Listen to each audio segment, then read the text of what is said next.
అన్నిటి కూడా ఆశీర్వాదకరంగానే దేవుడు చూపిస్తాడు. ఈ మందిరం కట్టే ముందు పెద్ద పెద్ద చెట్లు, ఇక్కడ ఇల్లు లేవు. 2001 లేక 2వ సంవత్సరం ఏమీ లేవు. తుమ్మ చెట్లు పెద్ద మాండ్లలాగా ఉన్నాయి. అయితే ఇక్కడ నాకేం కనపడుతుందో తెలుసా? నేను బేరమాడుతున్నాను స్థలం. ఏంటి ఈ పాస్టర్ గారు ఏంటిదంటే, అయ్యా చర్చ్ కోసం స్థలం కొంటున్నామయ్యా.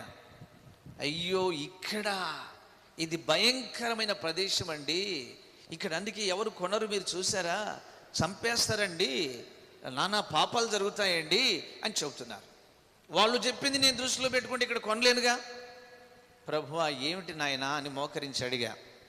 దేవుడు నాకు పెద్ద మందిరాన్ని చూపిస్తున్నాడు, ఇక్కడ గొప్ప దేవాలయం చూపిస్తున్నాడు. వేవేల ప్రజలు, అత్యధికంగా లెక్కకు మించిన ప్రజలు ఆరాధనకు వస్తున్నట్టు చూపిస్తున్నాడు.